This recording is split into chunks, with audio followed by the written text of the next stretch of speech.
Boa noite, amigos. Estamos abrindo mais um Cadeira Cativa aqui na Ubra TV. Faltando poucas horas para o início do jogo do Grêmio pela Libertadores, uma fase importante, quartas de final. Já tiraram as crianças da sala, segundo o Luiz Carlos Reck. Só tem time grande nesse momento. Um que é exceção, ou dois são de certa exceção, pegando o histórico. O Colo-Colo até não é tanto exceção, mas não é uma equipe com uma tradição tão larga quanto o Palmeiras, quanto o Boca, quanto o River, quanto o próprio Grêmio, que está em busca do tetracampeonato, é tricampeão e busca o tetra nessa Libertadores. O Independiente é um dos maiores vencedores também dessa competição. Então, tem muitas equipes grandes e o Grêmio vai ter, na brincadeira que o REC faz aqui frequentemente no Cadeira Cativa, um mini campeonato argentino. Já teve na fase passada um argentino, enfrentou o Estudiantes e agora enfrenta o Atlético Tucumã. Dos argentinos ou dos qualificados, colocando todos os clubes que passaram para essa fase, talvez o Atlético do Tucumã seja a equipe que nós conhecemos menos ou que tem uma camisa que tem um peso menor que as demais. A camisa do Colo-Colo é mais pesada que a do Tucumã, não tenha dúvida disso. A camisa do Independiente, do River, do Boca nem se fala. A do Cruzeiro também tem um peso muito forte, com o Mano Menezes no comando, o Palmeiras com o Filipão. A do Grêmio é uma das mais pesadas também dessa competição. E o Atlético Tucumã é aquela equipe novata que tenta surpreender, como o Once Caldas já surpreendeu. E como outros tantos que já chegaram longe, o Atlético Nacional não deixou de ser uma surpresa. Atlético Nacional que, aliás, foi eliminado pelo Tucumã na fase anterior. O Tucumã é o vice-líder do Campeonato Argentino. Aí o REC hoje no preliminar, meu amigo Benhur Pereira, técnico de futebol, Flávio Ordoc, conselheiro do Inter e assessor da presidência do Internacional. O REC estava falando, quando eu usei como argumento no preliminar, poxa, o Tucumã é o vice-líder do argentino. Aí ele, mas o Campeonato Brasileiro já teve o Sport como líder, a Chapecoense já assumiu a liderança em algum momento, o Botafogo todo ano passa pela liderança, só que tem uma diferença. O ruim de pegar uma equipe que está embalada como o Tucumã é justamente no momento em que ele está no ápice da sua performance, que parece que é o do momento. Eu não vou dizer que o Tucumã é candidatíssimo ao título argentino ou colocar ele no mesmo patamar do Boca ou do River. Mas eu também não posso dizer que é um jogo jogado, ou como disse o Edinho Berwanger, ex-conselheiro do Grêmio, quando esteve na Rádio Grenal semana passada, ele disse que ano passado o Lanús, e ele chamou na época, antes do jogo, que o Lanús era o Aimoré, enfrentando o Grêmio, e que agora o Tucumã é o Ipiranga de Erechim, porque é o grande do norte do estado, no caso do norte da Argentina.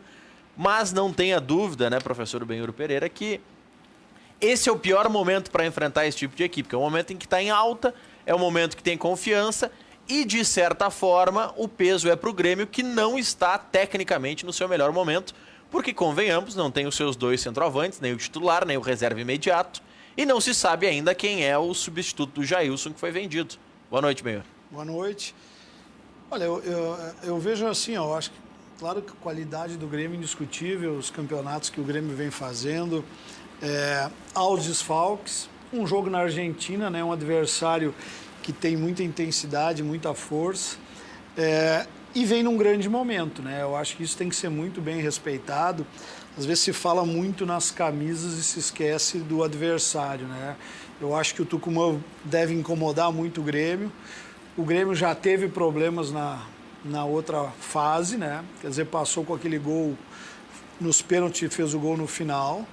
Então, assim, muito cuidado. A gente sabe a qualidade indiscutível do Grêmio. O Renato consegue manter um nível bom de equipe, principalmente com os desfalques. Mas atenção, né? Muita atenção, que um resultado negativo hoje faz de novo aquela pressão que já teve na volta aí, se não fosse no final. Gol de um jogador mais leve de cabeça no primeiro pau, né? Que normalmente o argentino não toma. Não sei se poderia estar o Grêmio nessa fase, né? Antes de entrar no lado secador do Flávio Ordoc, te deu um certo arrepio quando o Benhur falou a palavra pênalti. Pelo que aconteceu no último minuto ontem contra a Chapecoense, Ordoc. Boa noite. Boa noite, Maurício. Boa noite, Benhur. É um prazer te conhecer pessoalmente. Igualmente. Boa noite ao nosso torcedor colorado. Não é exatamente o boa noite que a gente imaginava dar hoje, Maurício. Mas Cobrou o atacante do time, cobrou um atacante preparado. A gente tem visto muita crítica em relação ao fato do Damião ter sido o cobrador daquele pênalti. E a gente que acompanha um pouco do treinamento, a gente vê que ele normalmente ele está treinando bastante, bate forte, bate com firmeza na bola. E tem méritos do goleiro, que pelo fato até mesmo deles se conhecerem já de outros treinamentos, de outra oportunidade, porque treinaram juntos no Inter durante muito tempo, acabou tendo a felicidade de pegar, de fazer a defesa. Ponto perdido, mas não está tudo perdido, tem 13 rodadas ainda. Eu acredito que o Inter ainda tem o confronto direto contra o São Paulo e muita gente também vai deixar pontos pelo caminho, então está em aberto o campeonato. Eu acredito que, acho que o Guardiola fala muito que o campeonato se decide nas 8 rodadas iniciais e nas 8 rodadas finais. Então importa sim, o Inter está ali no meio, está chegando, está na ponta, está disputando. É uma pena, foi uma pena o resultado, mas serve o aprendizado, a gente está mobilizado e o Inter está muito forte ainda. A gente vai falar mais do Internacional e aproveitar esse momento com o Ordoc, até porque daqui a pouco o Alexandre Maier, que é conselheiro do Grêmio, que está engarrafado no bom sentido, está preso no congestionamento da BR-116, está chegando aqui. Mas antes de voltar para esse assunto do Inter, para a gente analisar também os melhores momentos, se é que são tão melhores assim, porque o Inter não jogou tão bem contra a Chapecoense, o Wagner, tricolor de Canoas, que está dizendo que vai ser 3-1 para o Grêmio hoje, está dizendo aqui que aí é que eu me engano, que o Colo-Colo tem o mesmo peso de camisa que o Palmeiras, pois as duas equipes, ou os dois clubes, têm um título da Libertadores cada. Mas o Palmeiras é mais na história. Investimento maior, né? O investimento é maior, o Colo-Colo... Vamos lá, o Colo-Colo, ele tenta fazer, ele pega jogadores que já não eram a primeira opção em outros clubes e monta mais ou menos o que o Cruzeiro, campeão brasileiro, fez. Quando vem aqui no Inter, por exemplo, e pega um Tinga, que alguns diziam, pô, mas já tá no fim da carreira. Mas pegou o Tinga, que foi útil ainda num título brasileiro do Cruzeiro. Ele tenta montar uma equipe mais na experiência, mas peso de camisa, óbvio que o Palmeiras tem um peso muito maior. Talvez uma proporção dentro dos países, será que não foi nesse sentido que ele quis... Não, ele quis dizer que ele quis equiparar no número de títulos, é que o peso de camisa não é só número de títulos, é a quantidade de vezes que você chega em decisão, o tamanho que você tem dentro do país e a relevância do país. Não adianta nada ser o melhor time da Venezuela, por exemplo, ou do Equador, não significa tanto. E a própria responsabilidade em cima do investimento que está sendo feito. Aí o Palmeiras tem uma folha salarial de 28 milhões mensais. E mesmo que o Palmeiras, muito alto. Mesmo que o Palmeiras não fosse tudo isso historicamente, tem um tal de Luiz Felipe Scolari no banco de reservas e isso pesa, né?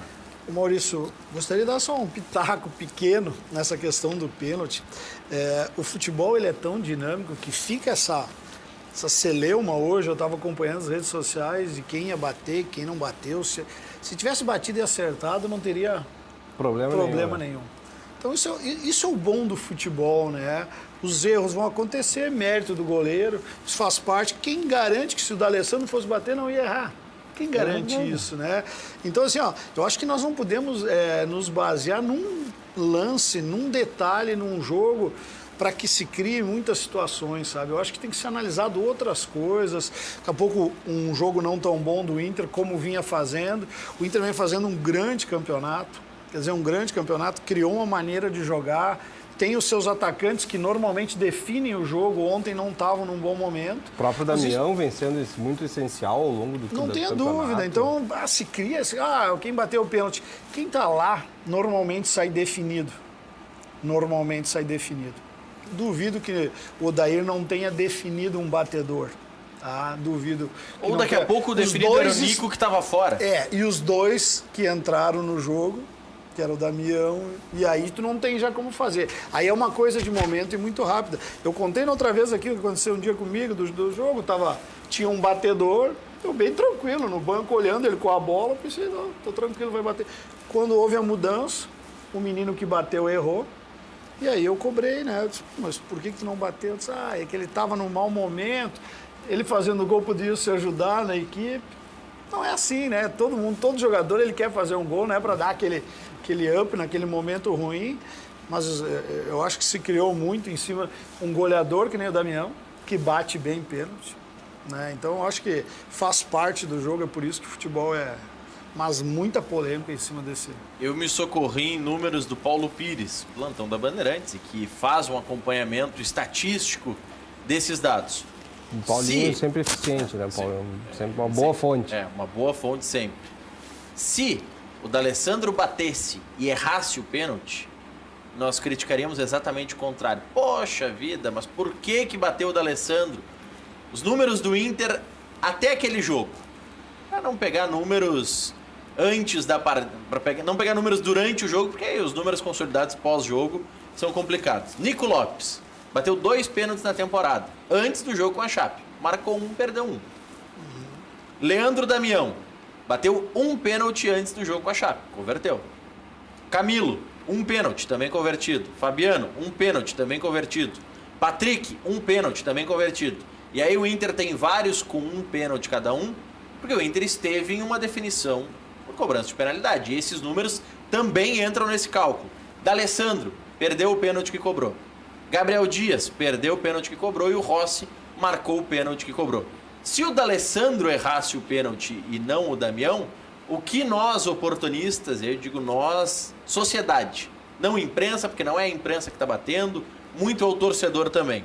Poxa, mas estava em campo o Damião que acertou o pênalti que cobrou e entregaram para o D'Alessandro que já tinha perdido 1 no ano e perdeu 2. É o oportunismo. E com relação a pênalti é um oportunismo puro, porque quantas vezes nós já não vimos um jogador chegar e dizer não, eu tô com confiança, eu treino tanto quanto você e eu que vou bater. Acontece, né, Benhor? Não tenha dúvida. E o Damião é um bom batedor, é um batedor firme, é artilheiro do Inter. Vem fazendo uma boa, ainda que com a ausência, em razão da lesão, ano passado nos ajudou bastante. Esse ano tem uma participação goleador, né? Muito decisiva. Eu não critico, a gente não pode crucificar o atleta em razão daquilo, muito pelo contrário. Vamos conferir enquanto a gente vai analisando os melhores momentos do jogo de ontem. O Inter saiu na frente com a Chape e sofre a virada. O que vocês acharam do jogo, Ordoc, Benhur? Vocês acham que o Inter, em algum momento na partida, mostrou um futebol para dizer, não, esse aqui é candidato ao título mesmo, vai ser campeão? Como é que vocês analisam os 90 minutos lá em Chapecó? O futebol do campeão, ele aparece ao longo de todo o campeonato, pontos corridos, né? Muito mais do que no mata-mata. Importante ontem, na minha opinião, era a gente ter somado o ponto, porque a soma do ponto ontem também nos garantia na liderança junto do São Paulo, né? De qualquer forma, eu acho que sentiu bastante a ausência do Dourado, dando aquela segurança que vem dando para a defesa, tanto que a gente viu o Cuesta aí acabou sendo expulso. E eu acho que talvez fosse a opção do Odair recuar os 2 volantes ali, principalmente o Patrick e o Edenilson, e colocar um armador à frente, talvez. Eu achei que ele faria isso, inclusive, fosse essa a opção. Acabou preferindo por manter o esquema, botou o Gabriel Dias, segurou bem enquanto foi possível e a gente acabou sofrendo a derrota. Enfim, faz parte do jogo, perdemos a oportunidade de empatar, o que é uma pena. O adversário, se tu pegares, a Chapecoense sempre foi difícil, né, em Chapecó. O jogo, eu acho que a estratégia do Inter estava interessante. O Internacional saiu ganhando, saiu numa jogada de velocidade. Se tu pegares, teve 2 lances antes também de uma saída rápida que o Internacional teve chance de fazer o gol. A Chapecoense, em algum momento, aquela pressão que se imaginava que iria fazer, né, que é aquela pressão de cruzamentos, tem um centroavante de tamanho. E o Internacional, e aí o futebol volta, né, nessas contradições. Se tu lembrares, o ano passado, o Dourado, havia uma dúvida em cima do Dourado em algumas questões. Diziam que ele não guardava posição, né? Por favor, tu vê hoje, né, a falta que ele fez num jogo, né, num jogo que poderia dar a vitória do Internacional. Mas é o Campeonato Brasileiro, né? O Campeonato Brasileiro é dificuldade. Que ele não guardava posição e que ele corria errado. Era a principal crítica. Mas eu acho que esse foi o grande mérito do Odair, né? Eu acho que o Odair achou uma posição central para ele, onde os 2 médios, né, que se diz hoje, os 2 volantes, o Edenilson e o Patrick, fazem um corredor e facilita aquele senso de cobertura do Dourado, né? E aí Fez muita falta o Dourado, né? eu acho que sempre faz, né? Até porque o menino não vinha jogando, o Gabriel Dias também. E a estratégia estava boa, né? O Internacional estava ganhando. Tomou um gol de um cruzamento, né? De um centroavante grande dentro da área, uma referência, né? Agora, e os pênaltis, vocês acham que os 3 foram pênaltis? E o futebol, só mais uma coisa, e o futebol tem uma coisa interessante. Quando o Inter ficou com 1 a menos, como cresceu no jogo, poderia ter empatado, 2, 3 chances teve de gol. Então o futebol parece que é momentos, né? O momento psicológico do jogo é que muda a situação. A própria entrada dos armadores. Dos armadores, tanto né? Deram essa. Alexandre Maier, boa noite. Boa noite, Maurício. Ligou o kit secador ontem para assistir esse jogo ou o teu foco é apenas na Libertadores e em alentar o tricolor lá no norte da Argentina? Não vou mentir para vocês, né? Obviamente que não interessa a nenhum torcedor do Grêmio que o Internacional seja campeão brasileiro. Mas assim, o jogo eu não consegui assistir, né? Para não dizer que eu não vi nenhum minuto do jogo, eu vi bem o iniciozinho do jogo, foi a hora que eu parei para pegar um lanche na rua, assim que eu vi que tava o pessoal vendo na televisão. Mas enfim, uma derrota fora de casa também não. Uma derrota de 2-1 de virado, enfim, um jogo meio estranho, com vários pênaltis e tal. Parece um jogo meio. Uma expulsão também numa marcação de um deles, enfim. Acontece, enfim, né? Não é possível também que o Internacional consiga, a partir de agora, firmar uma campanha onde ele não perca ponto para ninguém, né? Os seus adversários, né, mais diretos ao título, perdem pontos. Bom, o Palmeiras perdeu ponto para o Bahia no fim de semana. O São Paulo deixou de ganhar um clássico contra o Santos que não vem num bom momento, né? É bom que se diga, né? O Santos anda mal das pernas aí, né? E bom, acontece, né? Nada também tão extraordinário assim. Mas obviamente uma secadinha ontem era producente, né? Porque o Internacional seria líder se não tivesse perdido o jogo, né? Eu, casualmente, não consegui assistir o jogo. Eu acho que só um dos 7 primeiros é que ganhou, né? Só o Grêmio? Só o Grêmio, né? Só o Grêmio. Foi um dos 7 primeiros. Eu escutei hoje que alguém... Eu estava vendo ontem, esteve aqui conosco no preliminar o professor Tristão Garcia. Tem o site infobola.com.br que tem vários dados estatísticos, tem as chances de título, que são um tanto quanto polêmicas. E o professor Tristão Garcia chamou a atenção ontem. Se nós pegarmos a quantidade de jogos e a média de pontos conquistados do São Paulo, o São Paulo tem aquela famosa média de 2 pontos por partida. 25 jogos, 50 pontos. Na análise crua, essa é a média que todo campeão precisa fazer, ou todo time precisa fazer para alcançar o título. O professor Tristão Garcia disse ontem aqui que nenhum vice-campeão brasileiro chegou nessa média. Então, estatisticamente, a chance de chegar neste número de 2 pontos por partida e ganhar o título é praticamente 100%. 90 e tantos por cento de chance disso acontecer. Só que o professor Tristão Garcia ele tem um dado que é muito interessante. Quando a gente acessa o site dele e tem a classificação, a última coluna antes das chances de título é a tal da coluna Delta MQ, que nada mais é a coluna que define se o clube está conseguindo fazer aquilo que espera-se de um campeão: empatar fora e ganhar em casa. Se o clube está alcançando essa média de pontos, ele tem o Delta MQ zerado. Se ele buscou mais pontos fora do que em casa, ele tem o Delta MQ positivo. E se ele buscou menos pontos fora, pegando o critério do ponto fora como um balizador, ele tem o Delta MQ negativo. E o que define muito esse Delta MQ são os jogos fora de casa, porque em casa a média que se faz é tu tem que ganhar todas, que é impossível de conseguir.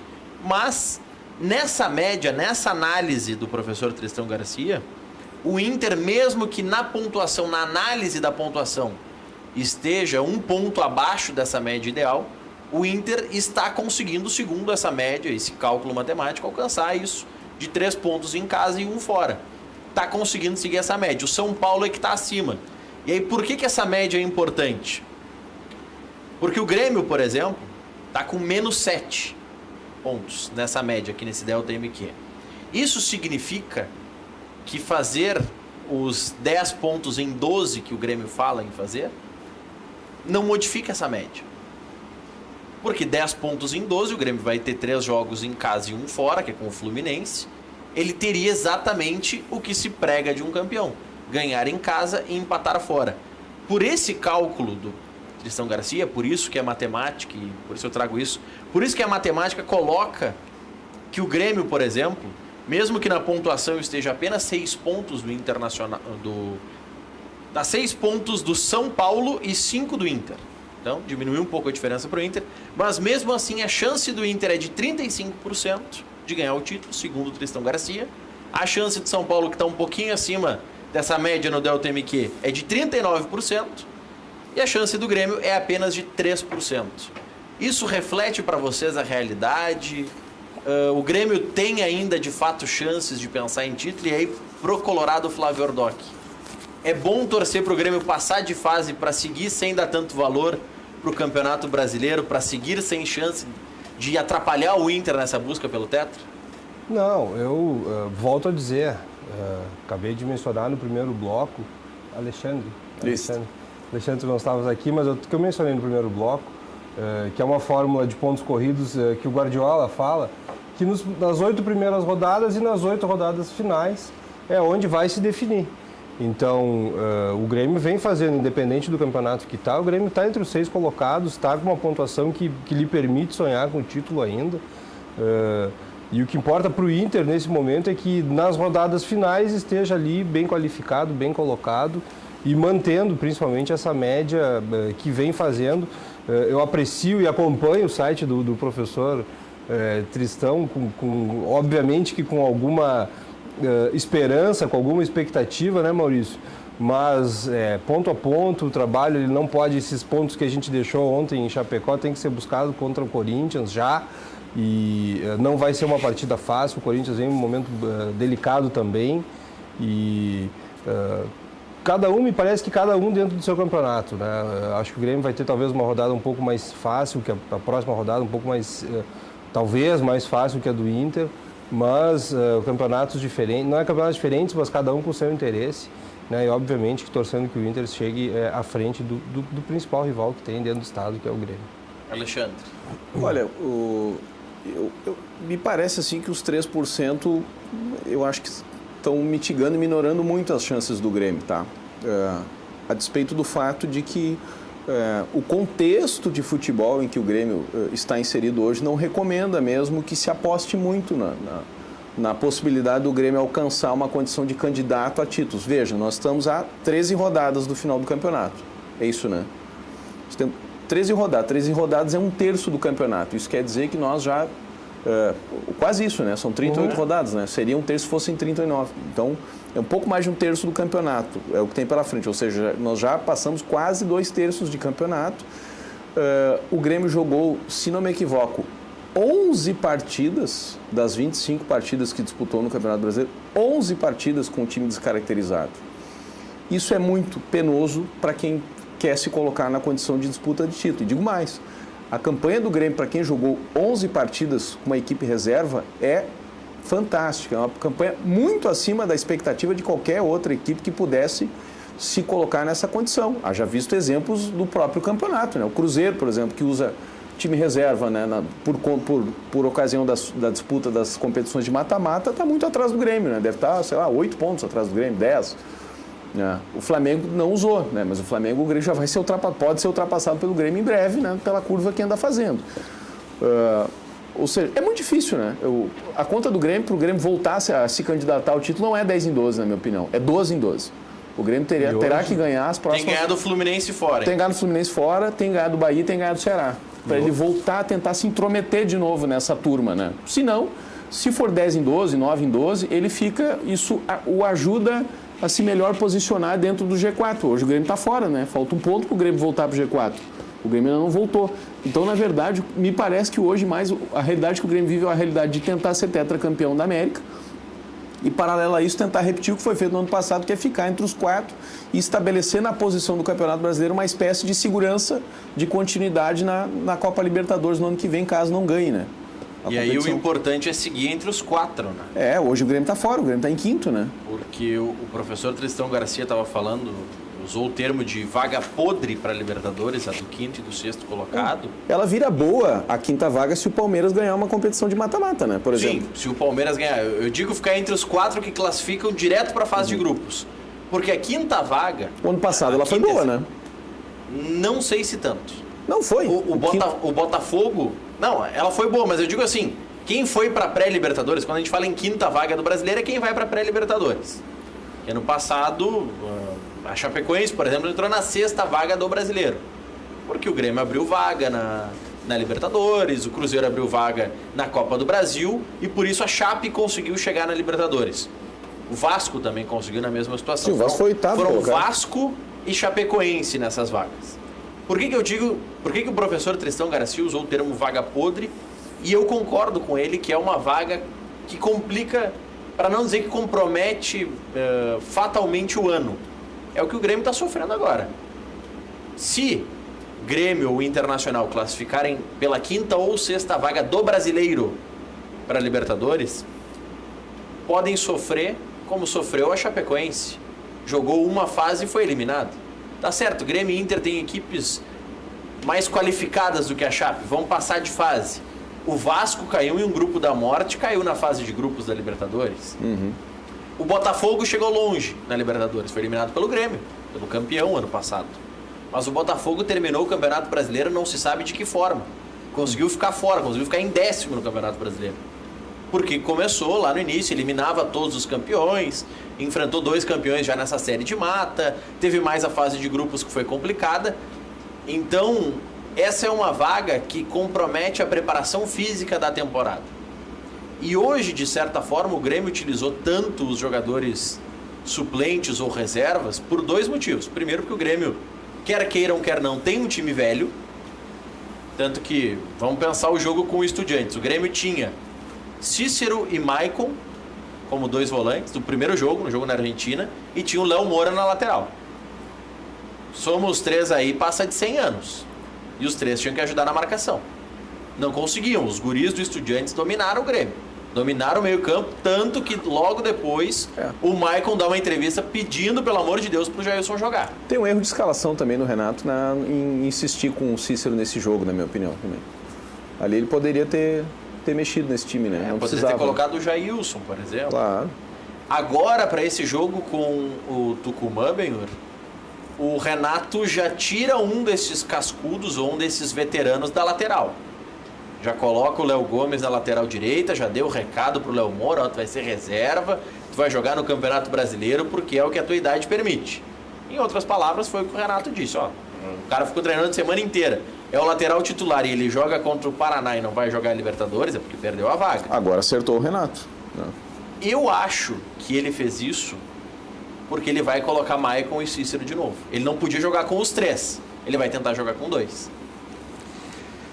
Porque é o que ele tem de opção, né? Não, ele tem o Tassiano daí também para botar no time, né? Que daí é um jogador mais jovem. A estratégia do Renato, ela é boa. Quer dizer, tu não pode pegar e tirar 3 jogadores experientes e ir colocando jovens e jovens. Quer dizer, o momento do Léo Moura e a temporada começa a mostrar que chega um momento que dá uma baixa em rendimento, até pela idade que tu falaste. Tu já bota um jogador jovem, mais intenso. Agora, o Grêmio tem uma situação que a gente cobra, às vezes, de intensidade de marcação do Grêmio, mas tu não te esquece que a posse de bola do Grêmio é alta. Então, quer dizer que o Grêmio fica com a bola, quem está correndo atrás é o adversário.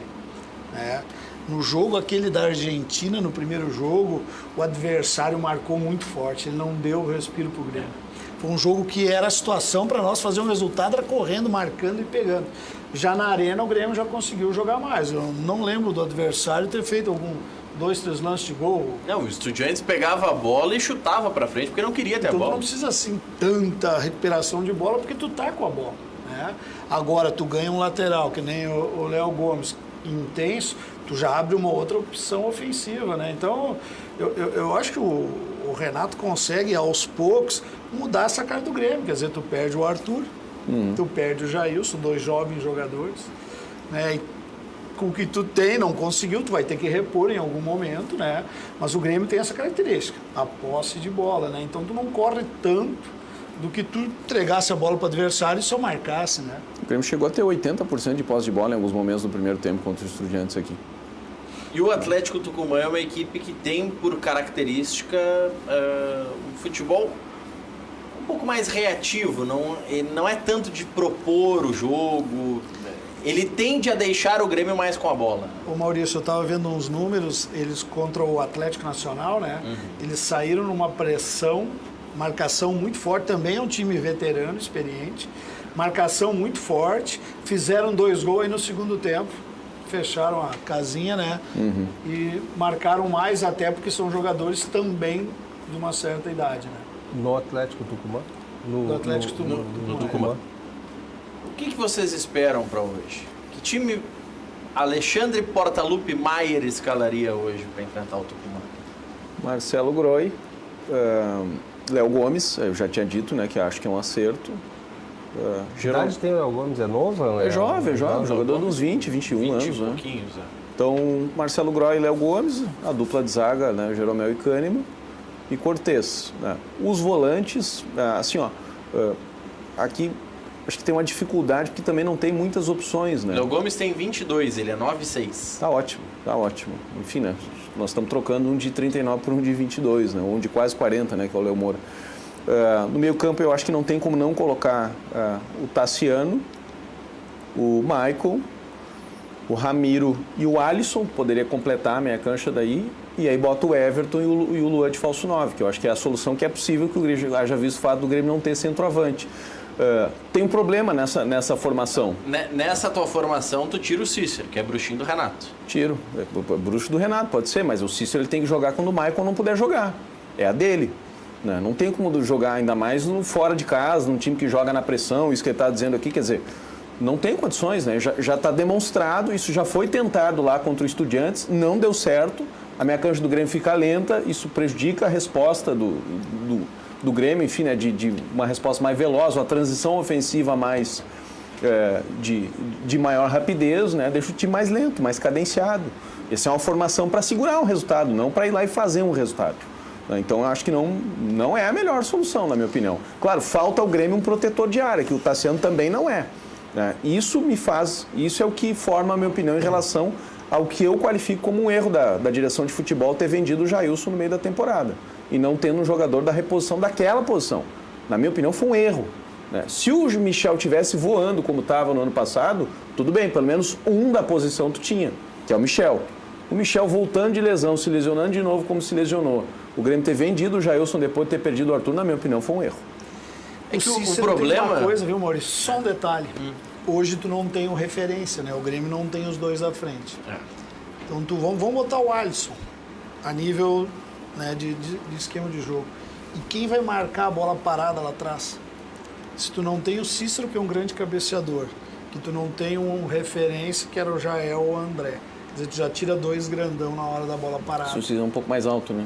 O Tassiano é alto também, né? Não, o Cícero é um ótimo cabeceador, né? Não, o Tassiano sim, poderia dar um equilíbrio. Agora, o Cícero é um ótimo cabeceador e o centroavante faz falta nessa hora de reposição, né? Poderia botar o Alisson no lugar do Ramiro para dar conta disso que tu tá dizendo. O Cícero é bruxinho e para mim, em uma das 3 ele vai jogar. Ou ele vai jogar como falso 9, porque já jogou esse ano. Ou ele vai jogar ou ele vai jogar na do Luan, porque já jogou também esse ano e já mostrou que tem qualidade para isso. E aí o Luan joga como falso 9 ou ele vai jogar como volante.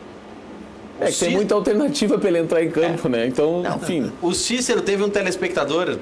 Quando tem uma chance dele entrar, ele já entra. Imagina quando tem 3, né? O Cícero teve um telespectador no auge da pegação de pé do torcedor com o Cícero, que ele mandou uma mensagem aqui no WhatsApp. Provável escalação do Grêmio. Groy ou Cícero, Léo Moura ou Cícero. Era tudo ou Cícero. Mas não sei também, mas em algumas partidas ele poderia ter entrado e não entrou também. Não foi em todas as partidas que o Renato escolheu. Já apareceu, enfim, ele está mais no banco do que no time, né? Apesar do bruxismo, como diz o José Vec Filho, né? E bom, não sei, é uma escolha do Renato, né? O Léo Moura também é bruxo, né? E está fora do time, não quer dizer. Eu torço que ele não entre nessa formação por conta da presença do Michael, na minha opinião, que é onde ele rende mais. Ele rende mais quando o Michael não está, ele substitui o Michael. Aí sim, aí eu acho que ele é a melhor saída para o Grêmio, né? Na ausência do Michael, o que o Grêmio tem de melhor para botar no lugar é o Cícero. Eu quero passar... Fora isso, não. Eu quero passar para o Benhur e para o Ordoc também esse exercício de tentar montar o time do Grêmio, mas antes eu quero pegar uma questão... Eu quero pegar uma questão com... Não, daqui a pouco tu pode montar quem tu não quer que entre no time, por que não? Mas eu quero pegar uma questão com o Alexandre Maier. Você criticou a direção de futebol do Grêmio porque liberou o Jailson por um salário 5 vezes maior. Vendeu, né? Salário 5 vezes maior, o jogador já estava com a cabeça fora.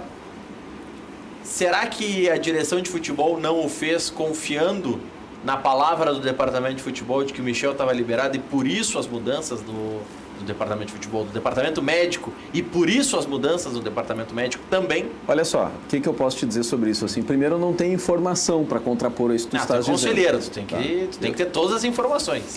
Ele acha que é assim. Ele acha que tem um grupo do WhatsApp lá dos 300 conselheiros, os caras, não, agora nós vamos avisar vocês, mas é só para vocês aqui. Não é para vazar. Não é para vazar para ninguém, mas vocês podem falar. Sim, com esses gaiatos vindo na televisão aqui toda semana, né? Todo dia tem um, né? Sim, todo dia tem um na rádio, na TV, né? Não, mas veja, assim, ó, eu posso falar por hipótese, tá? Se, hipoteticamente, o departamento médico deu ao departamento de futebol uma informação de que o jogador estava 100% e essa informação orientou a decisão de vender, bom, aí eu isento a minha crítica ao departamento de futebol, que daí o departamento de futebol foi induzido ao erro, se isso aconteceu, né? Caso isso não tenha acontecido, é aquela velha máxima, né? Quem tem dois tem um, quem tem um não tem nenhum. Era melhor ter segurado esse jogador, porque ele é um jogador jovem. Tem como segurar o jogador que está pensando em ganhar 5 vezes mais? Mas assim, ó, quando o jogador... O Kahneman não tá aí, e todo mundo dizia, e tinha, tinha jornal da Capital salarial dizendo que o Kahneman já estava lá com a apresentação marcada lá no... Como é que era o nome do time que o Kahneman ia jogar? O Cagliari, né? Do sul da Itália, né? O time mais pobre da Itália, que o Kahneman ia jogar. Mas o Kahneman dobrou de salário no final do ano passado e dobrou de novo. Pois é, mas talvez fosse o caso de fazer isso com o Jailson. O Grêmio não tem outro jogador da posição. O Grêmio já queria mandar pra frente o Jailson, queria despachar ele do Santos. Mas olha só, assim, ó, veja, o Santos tinha interesse no jogador, queria comprar o jogador. O Grêmio conversou com o Santos, né, e chegou à conclusão de que não deveria vender. O jogador era titular. Senão parece que a gente está falando de um jogador que era um refúgio, que era um jogador de lista de dispensa. Era o titular da posição. Eu vou fazer uma correção nesse detalhe que você falou. O esquema do Santos. O Grêmio acertou com o Santos. Sim. O Grêmio liberou o Jailson para negociar com o Santos. E o que aconteceu foi um problema do Santos com o investidor. Pelo Grêmio ele tinha ido. Bom, tá bem. Que seja. E aí tem um outro detalhe. Eu vou ir contra essa tese que eu estou levantando. Naquele momento a informação que o Grêmio tinha era de que o Arthur ficaria até o final do ano. Ok, então aí tem um acerto, tá? Porque se o fato da antecipação da transferência do Arthur, vamos dizer assim, orientou a decisão de, não dá mais para negociar o Jailson, aqui tem um acerto da direção. A questão foi semanas depois mudar e voltar atrás de novo e achar que podia negociar. Assim, o jogador queria ir, tudo bem. Qualquer jogador que receba uma boa proposta vai querer ir, mas nós estamos falando de um jogador jovem que poderia ter tido uma proposta de renovação, acho que não teve. Pelo menos eu não tenho conhecimento ou não vi nada na imprensa de que o Grêmio tentou fazer um esforço para segurar o jogador e o Grêmio negociou. Enfim, a impressão que me deu é de que estava confortável a situação de fazer a negociação. Um erro, na minha opinião, porque agora o Grêmio não tem um jogador para botar em campo. Hoje, daqui a pouco, não tem um primeiro volante para botar em campo. O Grêmio se desfez, vendeu o único jogador que tinha nessa posição. Porque o outro jogador, que poderia ser, que na minha opinião, inclusive tecnicamente é melhor do que o Jailson, que é o Michel, que eu passei o ano inteiro torcendo para a recuperação do Michel, né? Eu estou torcendo para a recuperação do Michel desde a Libertadores do ano passado, né? É uma lástima que esse jogador não tenha voltado, porque ele é muito bom. Ele é um bom jogador, ele foi bola de prata do Campeonato Brasileiro do ano passado, não por acaso, né? Mas enfim, o Grêmio ficou sem jogador da posição, é uma pena. É uma pena, por isso que eu falei assim, é o Tassiano porque é o menos, vamos dizer assim, o menos distante do que o Grêmio necessita ali, um jogador jovem, daqui a pouco tu improvisa, mas é uma improvisação. Eu pessoalmente, imagina, não trabalho diariamente no Grêmio, mas eu acho que o Renato hoje, às vezes a gente acerta e erra, né? Eu acho que o Renato hoje vai botar o Michael centralizado, o Cícero, o Ramiro por dentro e vai botar o Tassiano pelo lado. Para fechar uma porta e o Luan vindo buscar para o Tassiano e o Everton fazer as diagonais. Como é que o treinador gerencia essas vendas da direção, assim, às vezes surpresa, e o grupo, como é que o grupo recebe muitas vezes a perda de um atleta que está aí o conselheiro do Grêmio agora falando que talvez na opinião dele fundamental para o esquema tático que vinha sendo... Mas eu concordo com o Maurício, quer dizer, tu começa a botar na cabeça de um atleta que veio de Bagé, do Guarani de Bagé, vem ao Grêmio. Glorioso Guarani de Bagé. Né? Vem ao Grêmio, né? Consegue pegar um status bom, financeiramente já era bem melhor já no Grêmio. Poderia... Aí não se sabe o que acontece no dia a dia e questão salarial. Aí vem uma proposta de 5 vezes mais Europa, né? Quer dizer, o atleta... De 100 para 500. Quer dizer, o atleta mexe com a cabeça. Não só do atleta, né? Vamos lembrar dos empresários, né? Que devem pressionar e muito, né? Ah, sim, claro. E normalmente mais, às vezes, que os jogadores. Quer dizer, é uma mudança até psicológica para o jogador. Imagina a questão, né, financeira.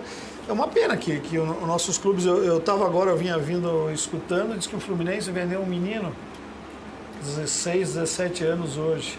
O Watford da Inglaterra. Vendeu o Watford, né? Que é o time que comprou o Richard. 2020.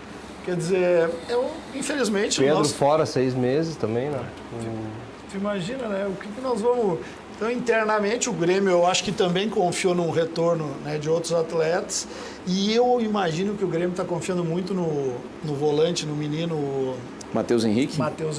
Que também não é primeiro volante, né? Eu acho que está pensando muito nesse jogador aí.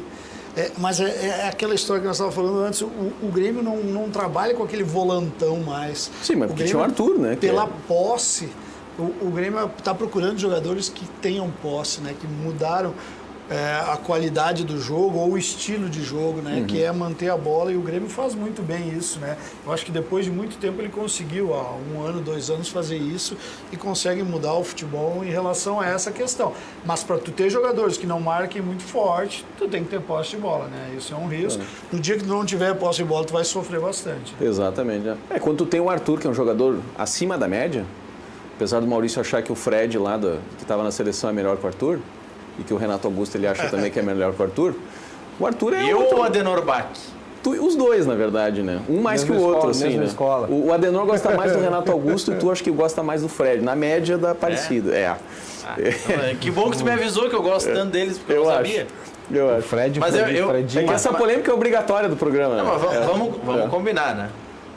O Arthur é um baita jogador, começou muito bem esse novo ciclo de Mundial da seleção brasileira, tem tudo para ser titular em breve da seleção brasileira. Vai ser. Mas, ai, meu Deus, para montar a lista, tu vai montar a lista dos teus jogadores, teus 23 jogadores. Quem tu chama? O jogador que tu viu jogar 50 vezes contra os europeus ou o que não jogou uma única vez quando o seu clube enfrentou um europeu? É difícil. Pô, tem perna de pau que joga quarta e domingo, cara. Tem um monte. Pois é, mas aí nesse pensamento de colocar jogador meia boca, o jogador que não foi tão testado na Europa, o Tite certamente olhou para a Copa de 14. O que o Luiz Felipe Scolari fez no jogo contra a Alemanha? O que ele fez? De errado, tu quer saber? Não, um erro capital. Um erro simbólico, assim, porque deve ter... Acho que daria para numerar vários, assim, né? Mas um erro de escalação. Né? Por que ele escalou o Bernard? Por que ele escalou o Bernard? Primeiro porque ele achava que o Bernard tinha alegria nas pernas. Não, a alegria nas pernas era consenso nacional na época. Porque ele pensava de que o Bernard era o jogador que mais se aproximava daquilo que o Neymar fazia em campo, acho eu, né? Bernard.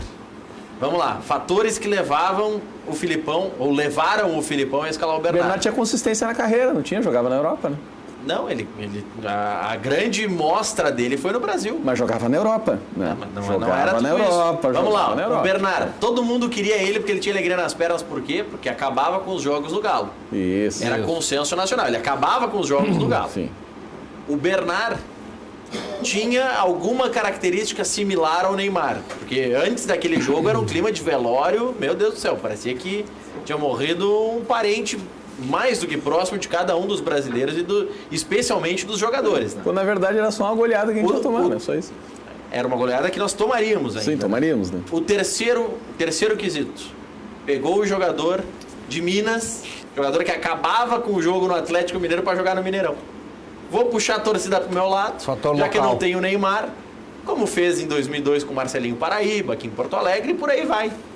É o pensamento mágico. Mas o Arthur que está jogando no Barcelona, que veste hoje a camisa 8 do Iniesta, não é pensamento mágico, né? É uma realidade, né? Ele é o melhor jogador da posição hoje de nacionalidade brasileira, né? O Brasil, se quiser ter um jogador melhor que ele, vai ter que naturalizar um outro, né? Porque no futebol brasileiro não há nada do nível da prateleira do Arthur na posição, né? A gente está falando do mesmo Arthur que em maio estava lesionado na convocação. E já era assim, né? E estamos falando, ou estou debatendo com o mesmo conselheiro que defendia o Luan nessa seleção. Luan, que aliás, hoje todo mundo diz que tá tendo a pior temporada da carreira. Sim, mas entendo. quando eu defendi isso aqui em março, ele não estava tendo a pior temporada da carreira, agora ele está. Então tu pode dizer o seguinte, tu tinhas razão em relação ao Luan, mas eu tinha razão em relação ao Arthur, né? Porque é o seguinte, ó, o teu argumento seria correto, eu concordaria com ele, se o jogador que foi para o lugar do Arthur, ou os jogadores que foram para a posição, não estivessem fisicamente e clinicamente mais debilitados que o Arthur estava. Estou falando do Renato Augusto e do Fred. Mas os dois estavam bichados. O Fred não foi bichado, ele ficou bichado lá. Ele lesionou lá. O Renato Augusto eu concordo. O Fred foi uma lesão num treino tornozelo, né?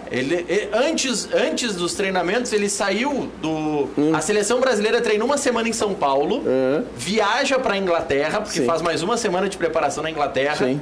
Só que quando chega na Inglaterra, o Brasil tem um dia de folga. Ele pega um trem, vai fazer o exame médico no Manchester. É porque ele estava bem. Gabriel Jesus se lesionou na mesma época que o Arthur. Bom, não vou falar do Neymar. Mas era titular da seleção. Não, o Neymar iria de muleta para a Copa, obviamente. Mas o Gabriel Jesus era titular do Tite, o Renato Augusto era titular do Tite. Não foi titular na Copa, mas foi lesionado. Era. Douglas Costa, que não foi titular, foi lesionado. Tu tiraria o Douglas Costa para botar o Arthur?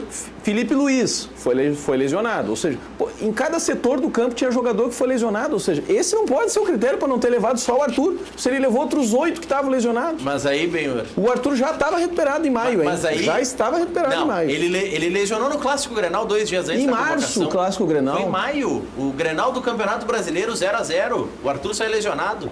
Não podemos esquecer, Benhur, pegando os 3 nomes que ele citou. O Campeonato Gaúcho acaba em abril? Como é que foi em maio o Grenal? Foi o Grenal do Brasileiro, 0-0 do Ferrolho. O 0-0. Não podemos esquecer aqui, vou pegar os 3 nomes que ele citou. Renato Augusto, quando entrou, mudou o jogo para o Brasil. Douglas Costa, enquanto esteve em campo, foi o melhor jogador brasileiro na Copa. Deveria ter sido titular, né? Todo mundo reclama que ele não jogou na vaga do Marcelo contra a Bélgica. Eu inclusive, né? Eu, inclusive. Então tu pegou os lesionados que jogaram bem e tá o Gabriel Jejum. E o Gabriel Jejum. Bom, aí... não, então cita todos. Eu acho que o Tite tem uma questão e por que um treinador da seleção brasileira, mesmo sendo o Tite, não faltou uma experiência numa Copa do Mundo? Era a primeira Copa dele. Por que não? Eu acho o Tite extremamente conservador. Eu também acho. Conservador. E tem uma maneira de trabalhar, e eu acho que é uma maneira correta, a mudança na seleção. Agora vai acontecer esse detalhe. Ele nunca botaria um jogador que não estaria jogando na Europa, apesar que botou o menino do Corinthians, né, o Fagner. Né? Mas é porque ele perdeu o Daniel.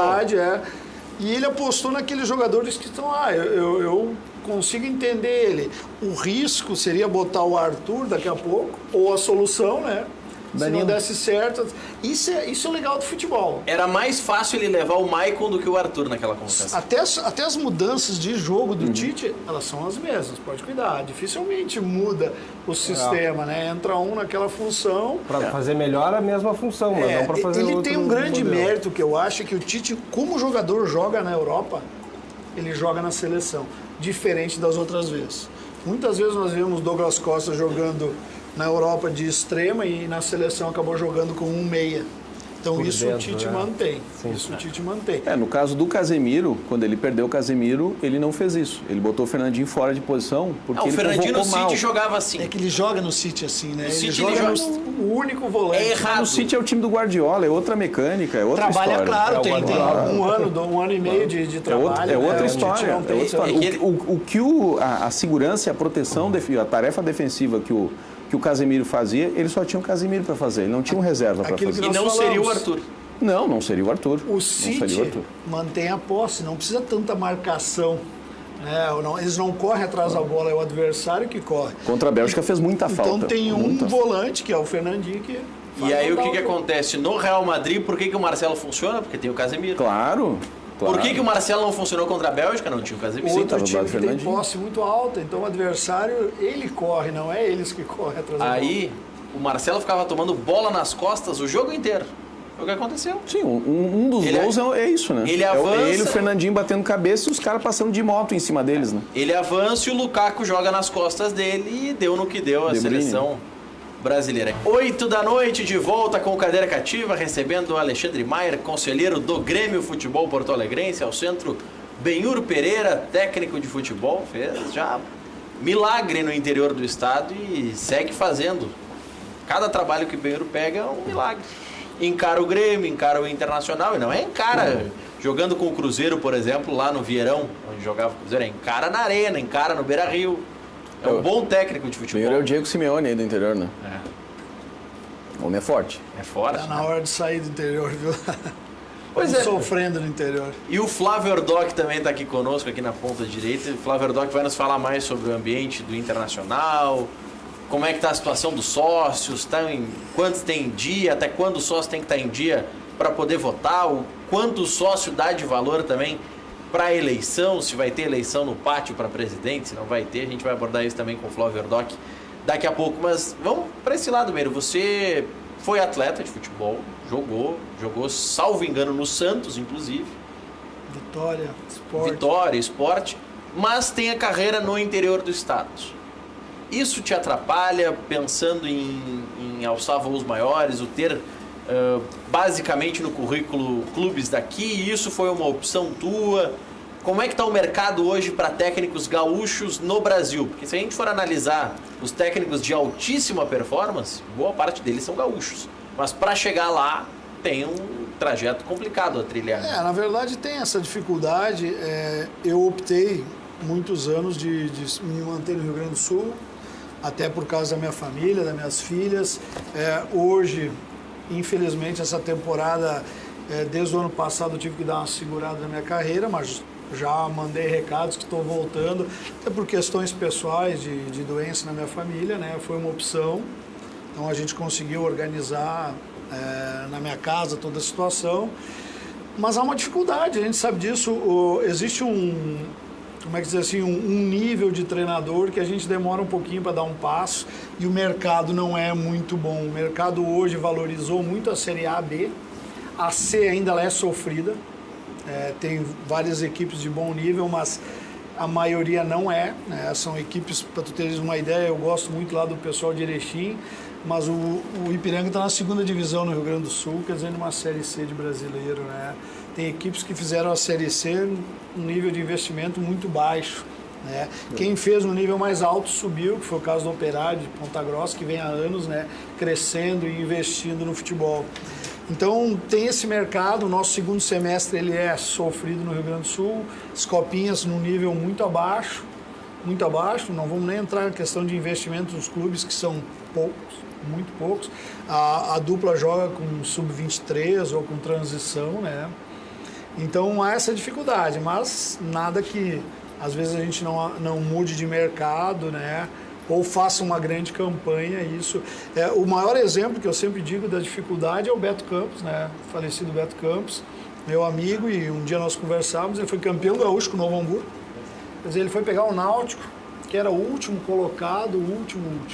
Hoje o Náutico está numa série bem abaixo do brasileiro, né? Então, quer dizer, um campeão gaúcho que fez um grande campeonato, invicto contra a dupla Grenal, né? Eu acho que perdeu 3 jogos, perdeu. Então, um deles para o Cruzeiro, né? Há essa dificuldade. Às vezes vem questão de empresários, né? A gente também tem que entender um pouquinho desse mercado aí, mas nada que a gente não... A gente tem que estar sempre acreditando que vai fazer bons trabalhos, né? Estudando, se preparando, porque a oportunidade sempre aparece. Tem treinadores aí que dão um up rapidinho, né? Hoje nós temos uma briga, e quem está de fora, há uma briga. Ontem até olhei um programa no Sport TV, que se o treinador é jovem ou é experiente, se ele é moderno, se ele não é. Eu acho que é uma briga que não é necessária, porque quem é competente o trabalho tem que ser bem feito. As mudanças nas trocas de treinadores mostram que o treinador já não tem aquela estabilidade tão grande. Quem mantém isso também no campeonato, né? Internacional, Grêmio, Atlético, Cruzeiro, Palmeiras. Palmeiras teve que mudar, né? Mudou e conseguiu, mas são poucos que conseguem. Então não há muito aquela estabilidade, né? Mas... Como é que é a questão das licenças para treinar as licenças da Série A, B? Isso aí agora a CBF está exigindo bastante. Começou a exigir, né? mas não é oficial nada, né? Não é obrigatório tu ter. Porque o Ricardo Gomes não conseguiu treinar, parece, na França, porque a licença não foi aceita. Aí sim, fora do país está se pedindo. Sim, mas a CBF está cada vez até com alguns cursos itinerantes, né, tentando qualificar o treinador. Na minha opinião, ainda um pouco abaixo na questão de liberar mais, dar mais opções, né? Porque às vezes o curso da CBF, ele foi agora, no meio do campeonato, quem vai fazer? O pessoal está disputando um campeonato, quer dizer, o curso são 18 dias, vai ficar fora de um clube 18 dias? E para os técnicos do interior, os cursos, via de regra, são em dezembro, quando esses clubes já estão na em trabalho. pré-temporada, em novembro ou dezembro, o próximo do A, vamos supor, né? Mas tem que qualificar, e dessa maneira tem que ser feito isso. Mas eu acho que é muito importante tu estar dentro de um clube, sabe? E isso é um número, eu acho que na outra vez a gente conversou sobre isso. A questão do Odair, ele estava dentro do Internacional, quer dizer, ele vem fazendo todo o trabalho do Internacional até chegar como treinador. Quer dizer, tu se qualifica muito, tu sabe o ambiente. Só que ao contrário, quem sai, está dentro de um clube e sai para um outro, o caso do treinador do Flamengo, hoje ele está dentro do clube. Antes era o Zé Ricardo, saiu, teve problemas. O do Botafogo, que hoje está no Santos, o Jair Ventura, teve problemas quando saiu. Parece que quando tu enfrenta um novo ambiente, tu tem um pouco de dificuldade. Está no Corinthians agora. O Alberto Valentim foi para o exterior, voltou, está tendo dificuldade. Teve uma passagem relâmpago. Quer dizer, então... No exterior ele teve uma passagem de 3 jogos. O treinador, o interino, que só o Osmar Loss, que na minha opinião é um grande treinador. Quer dizer, ele estava lá como o auxiliar, ele assumiu, quer dizer, hoje ele voltou Carille a ser auxiliar, também, né? O Carille conseguiu se manter lá dentro. Vamos ver agora na questão fora. O problema do Osmar é que se o Alexandre Maier passasse, ele que quer um volante, porque é apaixonado por volantes, assim não sou. O Celso Roth queria um volante brucutu para jogar hoje pelo Grêmio. Só citei volantes que não são brucutus. Se ele passasse na frente do Itaquerão com 2 cartõezinhos de passagem de trem lá de São Paulo e entregasse para o André Sanches, pedindo qualquer volante do Corinthians, ele comprava. O Osmar Loss chegou lá ele começou treinando um time, a cada semana ele perdia 2 ou 3. A direção, não, digamos que não ajudou muito o sucesso do trabalho dele, não apoiou com aquela convicção de que estava fazendo a coisa certa. Por falar em volantes e por falar em técnicos, eu citei aqui por cima o Celso Roth, que esteve semana passada no Cadeira Cativa, e o Jorge de Canoas está perguntando aqui, está dizendo, olha, Maurício, eu queria ver aquele programa com a participação do Roth, mas não achei no Facebook. Jorge, o programa está no Facebook, você pode buscar ali os programas anteriores. Foi na quinta-feira passada, dia 13. Está no YouTube? Está no YouTube também, com certeza. Eu gosto mais de ver no YouTube. Todos os programas são também postados posteriormente no YouTube. E você, Jorge, pode assistir no dia 20, quinta-feira, 20 de setembro, 7 da noite, nós vamos reprisar aquele programa para você rever algumas ideias do Roth. Foi um programa muito interessante, com posicionamentos fortes do Roth. O Roth sempre que vem aqui tem bons posicionamentos. E no preliminar, quinta-feira, você vai conferir alguns momentos da entrevista do Roger Machado. O Roger esteve aqui semana retrasada, deu uma entrevista muito bacana. O Roger, por exemplo, que disse, deu alguns dos motivos pelos quais ele está torcendo pro Filipão. Foi demitido do Palmeiras para que o Palmeiras contratasse o Filipão. Ele disse que está torcendo pro Filipão. E ele fala o porquê. Você vai poder conferir de novo essa entrevista na quinta-feira. Então são 2 programas especiais. Quinta-feira, 1h25, tem Roger Machado. E na quinta-feira, às 19 horas, Celso Roth, José Vecchio Filho, Serginho Schiller e Luiz Carlos Reck. Que time, hein? Não preciso nem dizer que esse programa seguiu sexta-feira lá no Jockey Club. Ah, sim, imagina sim. O Vecchio, com as frases espetaculares dele, já certamente puxou o Roth para ir lá no Jockey. Encontrei ele lá no Jockey semana passada também. Então, você vai poder conferir esse programa também na quinta-feira aqui na nossa Ubra TV. Depois do intervalo, o Ordoc vai falar sobre o time do Inter, o quanto preocupa não ter o Vitor Cuesta, talvez não ter o Nico, talvez não ter o Rodrigo Dorato para enfrentar o Corinthians, a questão extracampo. E o Alexandre Maier vai falar agora com os contatos dele na Argentina e depois vai cravar o time do Grêmio que enfrenta o Atlético Tucumã. Já voltamos. 8h12, de volta com Cadeira Cativa, recebendo o Alexandre Maier, conselheiro do Grêmio, Benhur Pereira, técnico de futebol aqui do nosso interior do estado, e o Flávio Ordoc, conselheiro do Internacional, assessor da presidência do clube. Vou dar uma passada aqui pelos recados dos nossos telespectadores. O João de Esteio está dizendo que hoje o Tucumã vai ganhar 2-0, é a opinião do João de Esteio, e ele diz que por isso, por Tucumã ganhar do Grêmio 2-0, o REC vai amanhecer com dor de cabeça. Ele está insinuando que o REC é gremista, só pode. O João deve ele ter é profissional, João. O João deve ter um pacote pay-per-view do Campeonato Argentino, deve estar mais inteirado sobre Passa na Fox? o Tucumã. Ele deve Fox, assistir os jogos, né? A Fox geralmente passa jogos do Boca e do River, né? Ele deve ter um outro pay-per-view Não, mas paralelo. passou aí. com o do Tigre sexta-feira. Tucumã e Tigre. Ah, passou? Passou. 3-0. Tá bem. 3 gols do La Pulga. Então é isso aí que ele está impressionado, né? Essa vitória sobre o Tigre aí, acho que embalou a análise do João Stey. O Luiz Fernando de Porto Alegre está me criticando, dizendo que eu não estou deixando vocês falarem, que parece Faustão. Não, esse apelido. O Faustão dos Pampas é o REC, não tem Nós estamos acostumados, com isso aí. Isso aí é com o REC. O Fernando de Gravataí, gremista. Boa noite a todos. Pergunto se já não está na hora do Grêmio arriscar e fazer trocas no time. Porque o time que vocês disseram titular não está jogando bem. Já saímos da Copa do Brasil com esse time. Tá preocupado o Fernando de Gravataí, Alexandre? Mas é que não tem, a essa altura do campeonato nós estamos já quase em outubro, não tem grandes mexidas para fazer, né? Quem é o jogador que está no banco está pedindo passagem? Há ali alguma dúvida em relação ao Alisson no lugar talvez do Ramiro, enfim, ou talvez nessa necessidade, talvez reforçada por essa falta do centroavante agora, né? Para tentar fortalecer a chegada ofensiva do Grêmio, né? Aí tu tem o Everton, né? Por um lado, tenta o Alisson por um outro e um jogador centralizado, que talvez até possa ser o próprio Luan, como já foi no passado, enfim.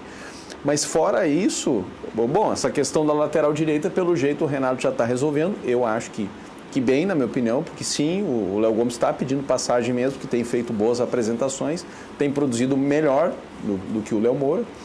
Mas fora isso, o que a gente poderia mexer nesse time, né? Não tem mais muita coisa, né? É outubro, né? Já estamos quase em outubro. 2 meses. Né? Sobre os volantes a gente já conversou. Se o Michel tivesse à disposição, a meu juízo ele seria titular, inclusive antes do Jailson ir embora. Tá jogando fora também, né? Vai segurar um pouquinho. O Alisson pode ser uma opção, né? Sim, pode. O Quintino tá mandando aqui. Segue a minha opinião.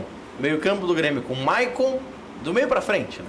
Maicon, Cícero, Tassiano, Ramiro, Everton e Luan. Depois eu que sou retranqueiro, né? Ele fez um time aí com 4 volantes, né? Veja bem, né? Mas o Tassiano, É um time com equilíbrio, diria Celso. O Tassiano no Boa jogava do meio pra frente. O Tassiano, ele marcou 14 gols na Série B, né? Então ele Era mais jogava, adiantado, por isso é que eu verdade. falei pra ele daquela questão de jogar quase como um ala, né? Um ala não, um extrema, né? Porque no Boa ele jogava assim, não era um centroavante, Ele era mas mais- ele chegava lá na verdade. frente, né? Ó, aqui o Cláudio de Porto Alegre. Tem algumas questões do Inter que o Ordoc vai responder depois do intervalo. Todas as que eu já levantei, mais algumas dos telespectadores. Oi, boa noite. Me chamo Cláudio de Porto Alegre. Será que essa semana tem desfecho sobre o Paulo Guerreiro? Ele acrescentaria muito ao ataque do Inter. Seria uma boa. Jonathan Alves não dá, diz ele. Tá na bronca com o Jonathan Alves e que é o Guerreiro. Vamos ver aqui. O William Colorado tá pedindo para mandar um abraço para a gurizada do Santos Futebol Clube, time amador de Gravataí. Ele quer saber por que o D'Alessandro não bateu o pênalti. A derrota passou 100% pelo Odair, escalou mal, demorou para mexer, não teve pulso para tirar o Damião na hora de bater o pênalti. E a outra pergunta do Everaldo Portela de Porto Alegre, que também o Ordoc vai responder depois do break, é: onde está o líder? KKK, só ganharam e tinham interesse em ser líder quando era clássico Grenal. O Ordoc vai falar sobre isso depois do intervalo, já voltamos. 8h19, tem coisa que a gente não pode comentar no ar, mas é isso aí mesmo que vocês estão vendo. Olha aqui, ó, o Breno de Viamão tá corneteando o Requito, segundo ele, que o Requito não tá no programa, tá no jogo do Grêmio porque é um baita gremista. Não, ele tá seguindo a escala da Marajana, reclama com a Marajana Vargas, pô. É a Marajana que escala lá, ele tá cumprindo a escala, tá no ar na Rádio Grenal. E Flávio Ordoc, as questões dos nossos telespectadores e o ambiente do Internacional, o que afeta o jogo com a Chapecoense, como é que tem que ser a mobilização para enfrentar o Corinthians. O Inter precisa ganhar do Corinthians para seguir pensando em título do Brasileiro? A delegação chegou agora, em torno das 16 horas, se representa amanhã às 15h30 para retomar os treinamentos, retomar o foco. Contra o Corinthians é um jogo muito difícil, é um jogo de iguais. O Corinthians tem sido o grande rival nacional do Inter nos últimos anos. A gente tem carregado aí uma série de até mesmo provocações, né, Maurício? Muitas vezes a história do DVD tem ficado marcada aí nos últimos confrontos. A gente tem acompanhado, então não vai ser um jogo fácil. O Corinthians, a gente sabe, vem pressionado, está com um treinador novo, o Jair, precisa mostrar trabalho, tem pouco tempo também. Mas me parece que sim, que o Inter tem que somar pontos para continuar naquele caminho que vem buscando, que é somar 2 pontos a cada...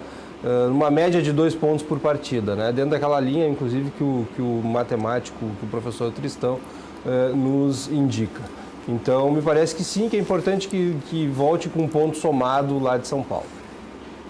Copa América com a Arena confirmada como sede e uma das semifinais em Porto Alegre, podendo ser a semifinal da seleção brasileira. O que parece para vocês isso? Acho que é interessante, né? Acho que é um evento... Alexandre Maia. Que mobiliza as torcidas aí, tomara que, quem sabe, tenha um clássico, né? Se for a seleção brasileira, um Brasil-Argentina, um Brasil-Uruguai, seria muito interessante ter um jogo desses aqui, valendo, né? Valendo um título que, por exemplo, a Argentina não ganha mais de 20 anos, né? Que valoriza muito. Esses dias ainda está valendo, né? Algumas coisas sobre o que foi o peso da derrota da Argentina para o Chile na última Copa América, né? E para o Messi, especialmente, né? A pressão de que isso gera na Argentina. Ganha a cidade, né? Ganha a cidade. Tomara que isso se confirme, tomara que tenham bons jogos e principalmente que a população consiga ter acesso, né? Com valores de ingressos acessíveis, para que uma boa parte, uma camada muito grande da nossa população consiga acessar esses eventos de grande porte, que é o mais importante, na minha opinião. E tomara que não chova muito, né? Porque se chover muito, nós vamos passar vergonha. Né? Nós vamos passar vergonha, porque... o abandono daquela região de Porto Alegre ali hoje é constrangedor, né, o que acontece ali com qualquer chuva, né, de qualquer intensidade, né, zero investimento em infraestrutura lá há muitos anos. Se estragar o gramado da Arena, não vamos xingar o Noveleto, que botou a Arena, né? Porque o Noveleto fez força nos bastidores para ser na Arena, apesar de... Imagino, né, diz que ele está fazendo fisioterapia nos braços de tanta força que ele fez, né? Parece que tá com tendinite, assim, de tanta força que ele fez. O Noveleto foi uma das pessoas que mais trabalhou nos bastidores para a Arena receber esses jogos. Trabalhou contra o Beira-Rio, portanto. Trabalhou a favor do Grêmio, que é filiado à federação. E havia concorrência? Sim, o Beira-Rio queria sediar, mas o Inter queria sediar. E entre o Beira-Rio e a Arena, ele arbitrou em favor da Arena, é isso que tu tá me dizendo. Isso são as informações públicas. Todo mundo não, tá bem, olha, eu acho que o Grêmio deve imediatamente fazer uma estátua pro presidente da federação. Já partiu pra galhofa. Como galhofa? Tô falando sério, pô, isso é uma coisa importante, né? A primeira competição internacional fora a Libertadores que a Arena do Grêmio recebe. Eu considero a Copa América uma competição importante, de verdade. Acho que a seleção, inclusive, às vezes Tite vai ter que considerar também, porque a cabeça dele vai estar a prêmio. Eu acho. Mano Menezes caiu numa Copa América. Alexandre Maier, palpite pro jogo de hoje. Antes só, queria mandar o tradicional abraço para a turma do Grêmio multicampeão. Tucumã 1, Grêmio 2. Benhur Pereira. 1-1. Tá no muro. Flávio Ordoc, teu kit secador. Não, eu quero mandar um abraço pro Marcelo Breitzametra, que está nos assistindo, meu amigo, e pro Gabriel Lopes Moreira, nosso diretor jurídico, também, meu abraço. E o meu agradecimento pela... Vai secar ou não vai? Eu tenho compromisso com a minha esposa agora à noite. Eu concordo com o Benhur. Eu acho que o Grêmio volta com um empate com gols. Amanhã, 1h25, a repercussão aqui. Tá em cima do muro. Eu tô sempre em cima do muro. Empate com gols é bom.